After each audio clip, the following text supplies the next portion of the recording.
My name is David. David was born in Winnipeg, Manitoba in 1932. As a young boy, he developed an interest for trains. This was because he spent the first 2 years of his life aboard one. David's father, Ralph, was a dentist, but he was no ordinary dentist.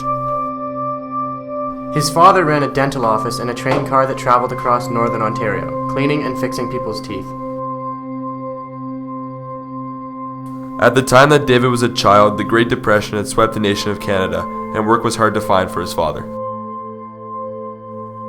Because of this, my father was not able to open a regular dental office, so my mother, Violet, talked to my great-uncle about giving my father a job.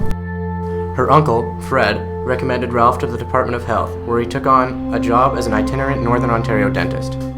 And this is how David's childhood of living on a train began. Unlike other children his age, David's memories consisted of traveling across Northern Ontario with his family and their lives aboard a train. Most children experience scraping their knee or elbow whilst running outside, but David's mother told him about a time that he experienced cutting his lip on the train. In the winter time, the train was very cold and the temperature outside of the train dropped much below freezing. In the train, there was a Baker furnace that carried hot water around the train to keep the interior warm. But it was not nearly as effective as some of the technology that can be used today. Because the train was so cold, the journals would occasionally freeze up, leaving the train stuck in its tracks.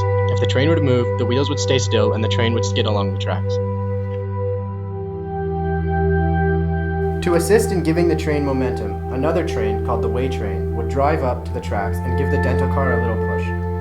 At this time, David's mother would be running around the train and securing all the loose items that could be broken or cracked by the impact of the Way Train.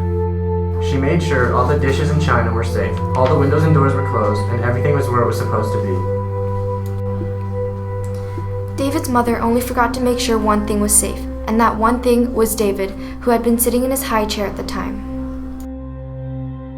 When the freight train hit the dental car, my chair tipped over, resulting in my face hitting the floor. Luckily, my father was able to provide medical care to the cut, but nothing else was damaged. Now he has a scar on his lower lip, which reminds his mother about the time that she was so worried about her dishes that she forgot about her little boy.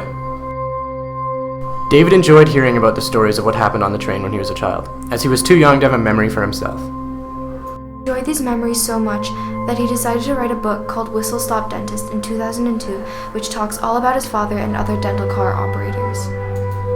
David explained that it took him a very long time to write the book, as by the time he decided to write the book, his parents had already passed away. I needed to find the information for my book elsewhere, so I decided to visit the Archives of Ontario to further my knowledge on the Ontario CPR dental car. Luckily for David, as he was digging around in the archives, he found several journals and letters that had been written by a nurse who was operating on the dental car with his father. The nurse had recorded everything that had happened on the train. Without this information, David would have never been able to write his book. And that was David's story. As told by Maxwell, Grace, Michael, Sean, and Adam, just 5 high school kids who were lucky enough to have the opportunity to interview David. And of course, in every good story there must be a moral, a lesson to take away from the story. And if we had to pick one that we learned from David's story, it would be to cherish your memories and learn about your past. Because David was so passionate and interested about his early years living on a train, he was able to learn many things that he would never have known about. David has inspired us to learn more about our heritage, as well as learn more about what people's lives were like many years ago, when the technology that we have now was not available.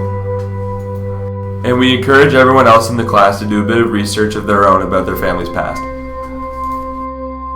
Because you never know, you might find a pretty interesting story to tell.